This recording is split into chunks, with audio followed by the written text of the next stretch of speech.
Empaths really need to be on the lookout for energy vampires and hidden stressors that steal your good energy as you get out there to serve others.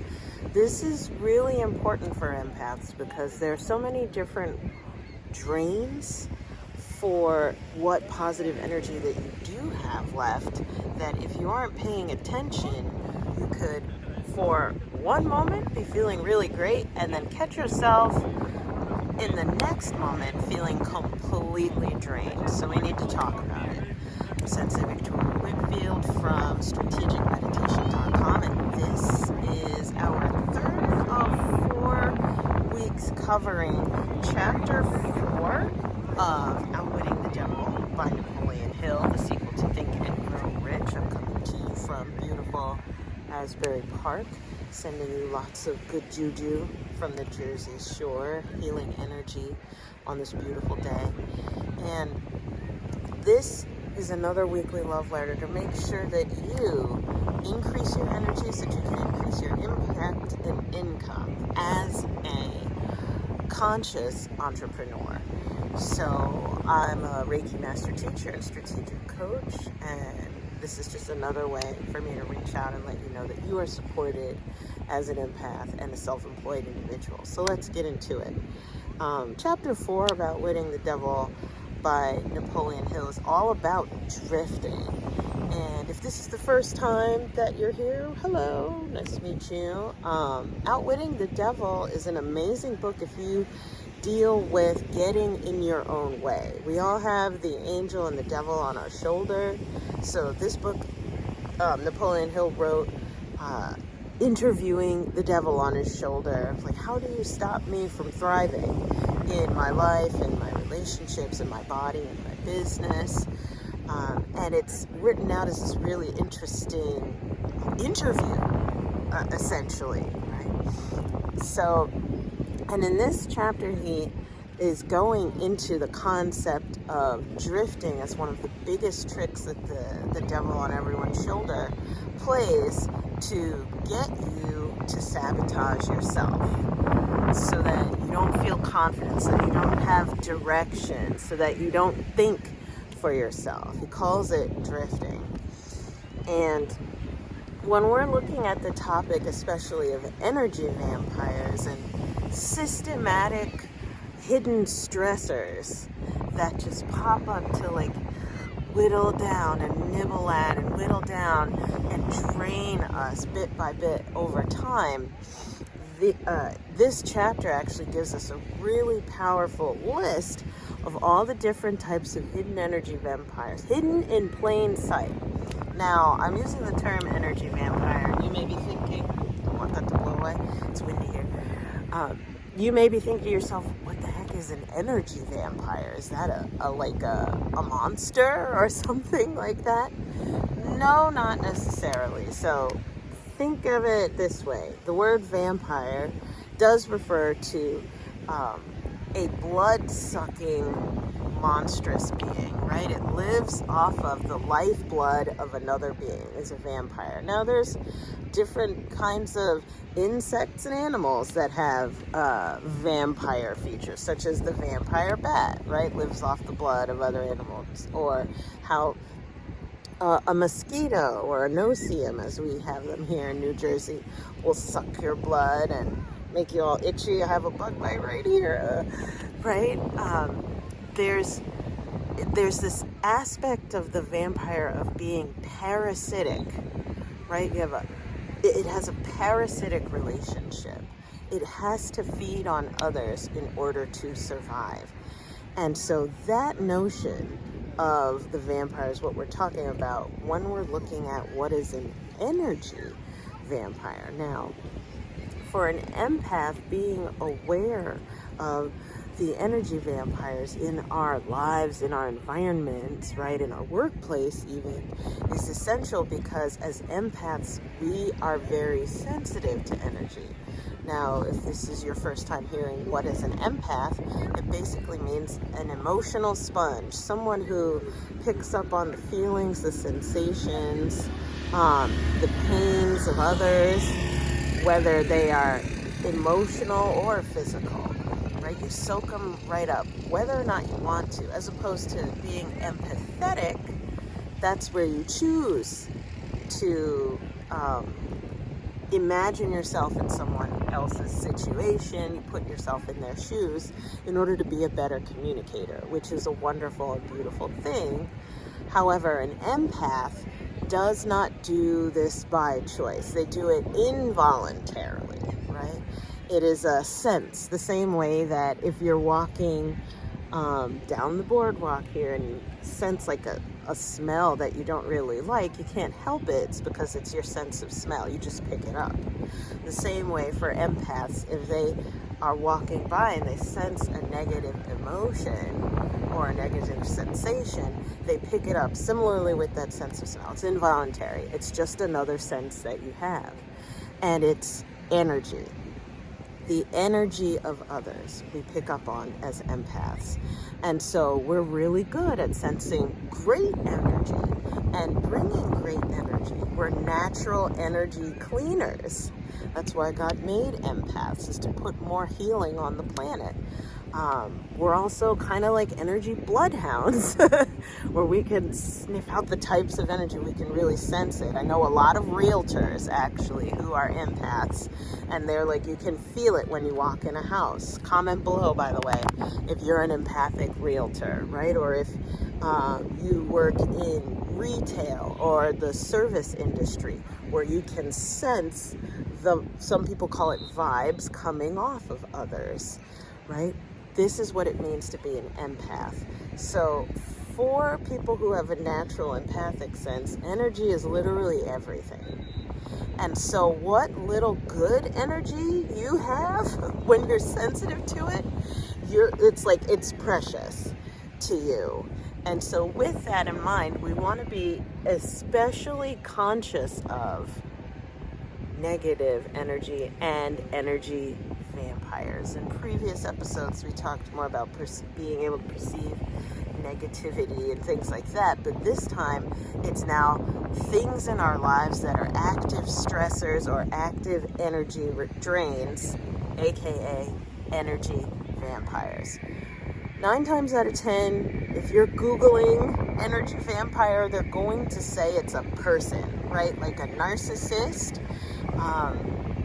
And on top of that, I would expand the definition of energy vampires, not just to people that are energy drains, but also like a noun, person, place, or thing, right? Projects, environments, etc., that can actually be energy drains.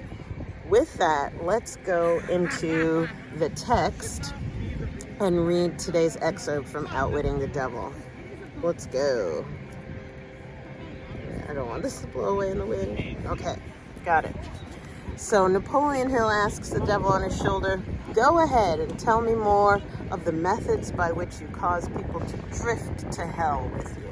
Right? He's trying to get all of the info out of the devil on his shoulder. And so the devil on his shoulder responds, "I cause people to drift on every subject through which I can control independent thought and action. Take the subject of health, for example. I cause most people to eat too much food and the wrong sort of food. This leads to indigestion and destroys the power of accurate thought. If the public schools and churches taught children more about proper eating, they would do my cause irreparable damage. Marriage. I cause men and women to drift into marriage without a plan or purpose designed to convert the relationship into harmony. Here is one of my most effective methods for converting people into the habit of drifting.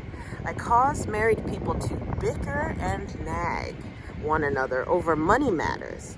I cause them to quarrel over the bringing up of their children. I engage them in unpleasant controversies over their intimate relationships and in disagreements over friends and social activities. I keep them so busy finding fault with one another that they never have time to do anything else long enough to break the habit of drifting. Occupation. I teach people to become drifters by causing them to drift out of school onto the first job they can find with no definite aim or purpose except to make a living. Through this trick, I keep millions of people in fear of poverty all their lives. There we go. Through the sphere, I lead them slowly but surely onward until they reach the point beyond which no individual ever has broken the drifting habit. Savings that cause people to spend freely and save sparingly or not at all until I take complete control of them through their fear of poverty. Environment, I cause people to drift into inharmonious and unpleasant environments in the home, in their places of occupation, in their relationship with relatives and acquaintances, and to remain there until I claim them through the habit of drifting. Dominating thoughts, I cause people to drift into the habit of thinking negative thoughts. This leads to negative acts and involves people in controversies and fills their minds with fears, thus paving the way for me to enter and control their minds. When I move in, I do so by appealing to people through negative thoughts which they believe to be their own. I plant the seeds of negative thought in the minds of people through the pulpit, the newspapers, the moving pictures, the radio, and all other popular methods of appeal to the mind. I cause people to allow me to do their thinking for them because they are too lazy and too indifferent to think for themselves. So Napoleon Hill responds, I conclude from what you're saying that drifting and procrastination are the same. Is that true? The devil on his shoulder responds, yes, that is correct. Any habit which causes one to procrastinate, to put off reaching a definite decision, leads to the habit of drifting. Tying this back then to energy vampires, right? And our hidden stressors in life. How many ways did he list? In this chapter, 1, 2, 3, 4, 5, 6. So in this chapter, he outlines 6 different ways that we can have energy vampires in our lives. Things that can sneakily steal our positive outlook, steal our optimism, steal our good health, our good humor, right? Steal our confidence and belief in ourselves, and even steal our money, steal the love out of our lives. And it's not just people, but if you notice, as he was listing out those 6 different ways that he gets people to drift, the thread weaving between all 6 of them has to do with not being decisive, not thinking for yourself. Now, be kind to yourself. As an empath, you have to deal, right, I'm talking to the empaths here, or maybe you need to send this to one in your life if you know them. So as an empath, you have to deal with not only what's on your mind and heart, but also that which you absorb from others.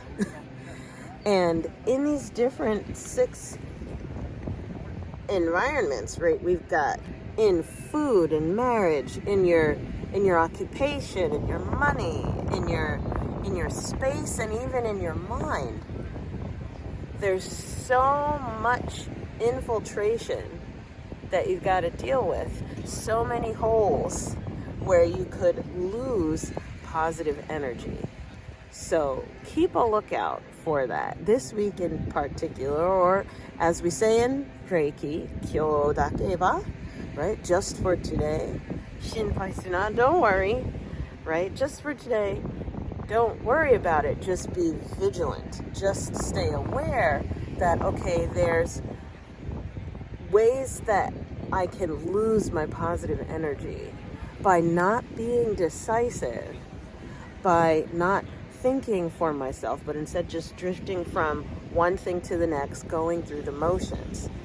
If there's something that bothers you or oversteps your consent or boundaries, my mom always says you got to teach people how to treat you. Vocalize and communicate, but especially as empaths also tend to fall into the bracket of being people pleasers. So the last thing that you want to do is upset the apple cart 9 times out of 10 in the situation that we're in. But this is your reminder to upset the apple cart. Why? Because it's yours.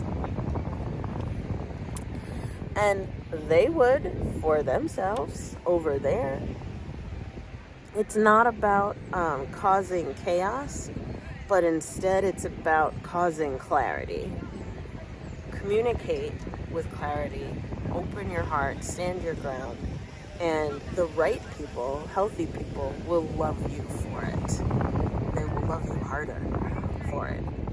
Toxic people will rebel against it naturally, and that's where you got to take care of yourself and gather as much of your good energy and protect it while you can, rather than letting them or those people, places, things, projects, right?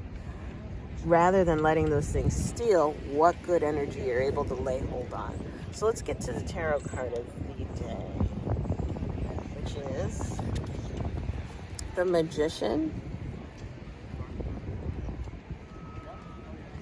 The Magician. It's number 1 in the major arcana. And so this is Archangel Raziel. He's the manifesting angel. Make it happen. Number 1, right? Stake your claim. Draw a line in the sand. This is it, right? Be yourself and act on it. Move, right? So I'll read. This card signals that it's the right time to begin new projects. If you had any doubts about your ability to manifest your dreams, leave them behind. In fact, the more self-confidence you have, the more success you experience. Fortunately, the angels can boost your inner strength if you call upon them for help. Although you may not feel ready to move forward on your path, you're actually more prepared than you realize. Your life experiences have trained you for this moment, and the opportunities available to you at this time are magical. It's not necessary to take any more classes or read any more books, which would only delay you from walking through the door that's presently open for you.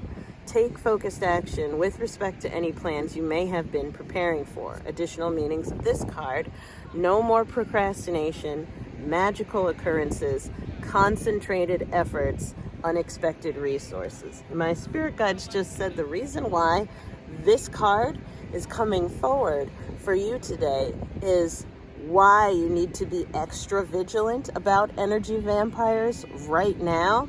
Is because you're about to make big magic happen in your life, right? In your business, in your body, in your relationships. You are poised to enter a whole new era. You are ready for step 1, right? You are ready to make big magic happen as the magician of your life. And this is when the energy vampires will pop up. Right now. Because when you're ready to take your first big step, when you're ready to make big magic happen, you're poised for it, is actually, even though you feel great right now, this is actually when you're the most vulnerable. So be vigilant about protecting your energy. And what's going to support you in doing that is the strategic meditation of the day. So make sure you go to Be Visionary Movement, BE Visionary Movement, all one word.com. You can start your 7-day free trial so that you can access the meditation of the day for free. This is our meditation tracker of the month. And the meditation is Heaven and Earth Energy Balancing. So you're going to type that in the search bar at the top of the screen, Heaven and Earth Energy Balancing. It's 14 minutes per day. And so what this is going to do is to help create a balanced, protective energy bubble around you so that you're able to go through the day with protection, power, and confidence, right? Bringing in that high vibrational heavenly energy as well as bringing in that deep grounding earth energy to protect you in all directions of time and space. You deserve to feel confident. You deserve to have good energy all day, not just when everything is perfectly set up for you, empath, right? Be kind to yourself. If you go out of your way to try and make sure that everything is just right, but if things get a bit awry or aren't the way that you need them to be, it sends you, right? That's a sign that you're not as grounded and your energy is not as balanced as you would think. If that's the case, right, and you've made it to the end of this video, go ahead and put a like, hit the share button, comment below what comes up for you hearing all this. And if you would love more information about working together, send me an email back, team@victoriawhitfield.com, or you can go to talkwithvictoria.com to hop on my call calendar. It's a complimentary call to see where I can support you. So I'm sending you so much love. Have a magic rest of your day, and we'll see you in the next one. Remember, you do not have to lose your glow as you grow in life and business.